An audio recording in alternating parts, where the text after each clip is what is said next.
اعوذ باللہ من الشیطان الرجیم بسم اللہ الرحمن الرحیم اللهم صل على محمد وعلى آل محمد كما صليت على إبراهيم وعلى آل إبراهيم إنك حميد مجيد اللهم بارك على محمد وعلى آل محمد كما باركت على إبراهيم وعلى آل إبراهيم إنك حميد مجيد۔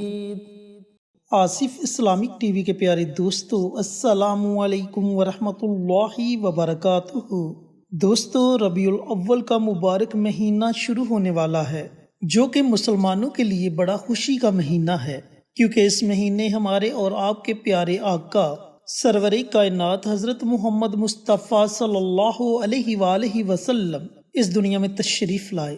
قرآن کریم فرقان حمید میں ارشاد باری تعالیٰ ہے، بے شک اللہ نے مسلمانوں پر بڑا احسان فرمایا کہ انہی میں سے عظمت والا رسول صلی اللہ علیہ وآلہ وسلم کو بھیجا، جو ان پر اس کی آیتیں پڑھتا اور انہیں پاک کرتا ہے اور انہیں کتاب و حکمت کی تعلیم دیتا ہے، اگرچہ وہ لوگ اس سے پہلے کھلی گمراہی میں تھے۔ تو دوستو، جب نبی کریم صلی اللہ علیہ وآلہ وسلم اس دنیا میں تشریف لائے تو اسلام کا بول بالا ہوا، کفر پر اسلام غالب آ گیا، ساری دنیا نور کی لہر سے چمک اٹھی۔ تو دوستو، آج میں آپ کے ساتھ ماہ ربیع الاول کے چاند کا ایک بڑا ہی طاقتور عمل شیئر کروں گا۔ اس عمل کو، اس وظیفے کو پڑھنے کے بعد آپ اللہ تعالیٰ کی بارگاہ میں جو بھی دعا مانگو گے، جس بھی جائز حاجت کے لیے اللہ رب العزت کی بارگاہ میں اپنے ہاتھوں کو پھیلاؤ گے، اللہ تعالیٰ آپ کی دعا کو اپنی بارگاہ میں ضرور قبول و منظور فرمائے گا۔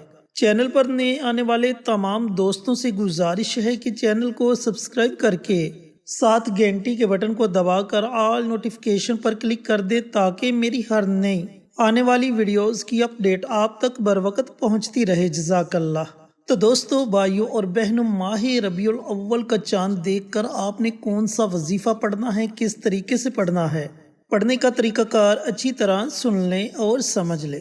جب آپ ماہ ربیع الاول کا چاند دیکھیں یا چاند دیکھنے کی بشارت مل جائے، آپ کو مکمل یقین ہو جائے کہ ماہ ربیع الاول کا چاند نظر آ چکا ہے، کیونکہ بعض اوقات بادلوں کی وجہ سے چاند نظر نہیں آتا۔ جب آپ کو مکمل یقین ہو جائے کہ ماہ ربیع الاول کا چاند نظر آ چکا ہے، تو سب سے پہلے اللہ رب العزت کی بارگاہ میں دعا مانگو کہ یا پروردگار، یہ مہینہ ہمارے لیے، ہمارے بچوں کے لیے، ہمارے گھر والوں کے لیے، بلکہ پورے محلے، پورے ملک کے لیے رحمت والا، برکت والا، عظمت والا، سلامتی والا مہینہ بنا دے۔ اور اس کے بعد پوری رات آپ کے پاس ہے، پوری رات میں جب آپ کا جی چاہے آپ یہ عمل، یہ وظیفہ پڑھ سکتے ہیں جو میں آپ کو بتلانے لگا ہوں بالفرض۔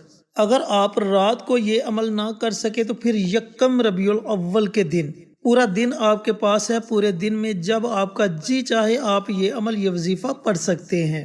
آپ نے کرنا یہ ہے کہ سب سے پہلے 2 رکعت نماز صلاۃ الحاجت کے ادا کرنے ہیں۔ ان کی نیت آپ نے ویسے ہی کرنی ہے جیسے آپ دوسری نماز پڑھتے ہیں، دوسری نفلی عبادت کرتے ہیں۔ 2 رکعت نماز صلاۃ الحاجت پڑھتا ہوں یا پڑھتی ہوں، خاص صلاح واسطے منہ میرا کعبہ شریف کی طرف، اللہ اکبر۔ اس طریقہ کار سے آپ نے ان نوافل کی نیت کرنی ہے۔ نیت کرنے کے بعد آپ نے پہلی رکعت میں سورۃ فاتحہ کے بعد صرف 3 مرتبہ سورۃ اخلاص پڑھنی ہے۔ اسی طریقہ کار سے آپ نے دوسری رکعت میں بھی سورۃ فاتحہ کے بعد 3 مرتبہ سورۃ اخلاص پڑھنی ہے۔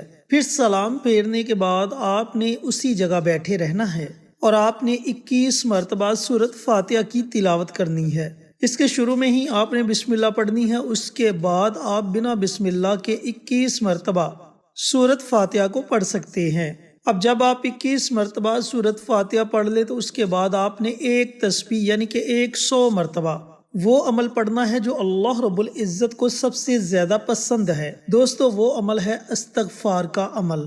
استغفار کا عمل اللہ رب العزت کو اتنا پسند ہے کہ جو بندہ سچے دل سے اللہ رب العزت کی بارگاہ میں توبہ استغفار کرتا ہے، اللہ تعالیٰ اس کا ذکر فرشتوں کی محفل میں کرتا ہے کہ دیکھو آج میرے اس بندے نے مجھ سے صلح کر لی۔ اس کے بعد بندہ اللہ تعالیٰ سے جو بھی مانگتا ہے اللہ تعالیٰ اسے ضرور عطا کرتا ہے۔ تو دوستو، بھائیوں اور بہنوں، جب آپ پہلے 2 عمل کر لیں، 2 نوافل صلاۃ الحاجت کے ادا کر لیں اور اس کے بعد 21 مرتبہ سورۃ فاتحہ کی تلاوت کر لیں، تو اس کے بعد آپ نے جو تیسرا عمل کرنا ہے وہ عمل استغفار کا عمل ہے۔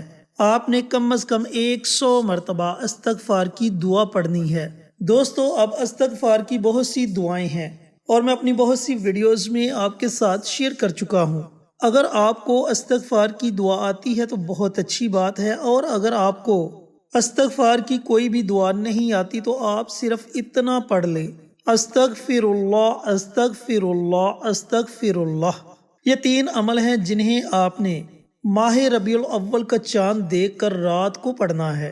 اور جیسا کہ میں پہلے آپ کو بتا چکا ہوں کہ اگر آپ کسی وجہ سے رات کو یہ عمل نہ کر سکے تو پھر یکم ربیع الاول کا پورا دن ہے، اس پورے دن میں جب آپ کا جی چاہے آپ یہ عمل، یہ وظائف پڑھ سکتے ہیں۔ لیکن ایک بات کا آپ نے خاص خیال رکھنا ہے کہ آپ نے جو نوافل ادا کرنے ہیں، ان نوافل کو آپ نے مکروہ اوقات میں نہیں پڑھنا، یعنی کہ جن اوقات میں سجدہ کرنا منع کیا گیا ہے ان اوقات کے علاوہ آپ یہ عمل کر سکتے ہیں۔ یعنی کہ آپ نے یہ عمل، یہ وظیفہ نماز فجر ادا کرنے کے بعد نہیں پڑھنا، اور اس کے علاوہ نماز عصر ادا کرنے کے بعد نہیں پڑھنا۔ ان 2 اوقات کے علاوہ جب آپ کا جی چاہے آپ یہ عمل، یہ وظیفہ پڑھ سکتے ہیں۔ جب آپ یہ وظیفہ مکمل کر لیں تو اس کے بعد آپ نے اللہ رب العزت کی بارگاہ میں اپنی حاجت کے لیے دعا مانگنی ہے۔ دوستو، بھائیوں اور بہنوں، اگر آپ کی ایک حاجت ہے تو اس ایک حاجت کے لیے خصوصی دعا مانگیں۔ اگر آپ کی ایک سے زیادہ حاجتیں ہیں تو آپ نے ان تمام حاجات کا تصور کر کے اللہ رب العزت کی بارگاہ میں خصوصی دعا مانگنی ہے۔ انشاءاللہ اس ایک دن کے عمل سے ہی اللہ رب العزت آپ کی بڑی سے بڑی اور مشکل سے مشکل ترین حاجت کو پورا فرما دے گا۔ دوستو، ایسے موقع زندگی میں بار بار نہیں ملتے، اللہ تعالیٰ نے یہ موقع عطا کیا ہے، اس موقع سے ضرور فائدہ اٹھائیں، اس موقع کو ہرگز ضائع مت کریں۔ اور جو عمل، جو وظیفہ آپ کو بتلایا، اس عمل کو کرنے کے بعد جب آپ اللہ تعالیٰ کی بارگاہ میں اپنے ہاتھوں کو اٹھائیں گے تو آپ اللہ تعالیٰ کی رحمتوں کو اپنے اوپر نچھاور ہوتا ہوا خود اپنی آنکھوں سے دیکھیں گے۔ آپ کی تمام پریشانیاں دور ہو جائیں گی اور آپ کی تمام نیک حاجات، دلی مراد پوری ہو جائیں گی۔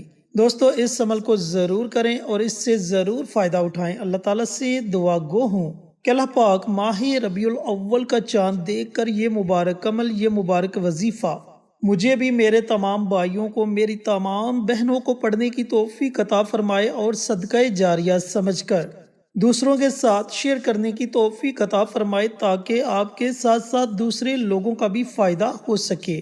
پیارے آقا کی پیاری پیاری سنتوں پر عمل کرنے کی توفیق عطا فرمائے، 5 وقت کا نمازی بنائے، صراط مستقیم پر چلنے کی توفیق عطا فرمائے، آمین۔ انشاءاللہ پھر کسی نئی ویڈیو کے ساتھ، اچھے وظائف کے ساتھ آپ کی خدمت میں حاضر ہوں گے۔ تب تک کے لیے اجازت دیں۔ السلام علیکم ورحمۃ اللہ وبرکاتہ۔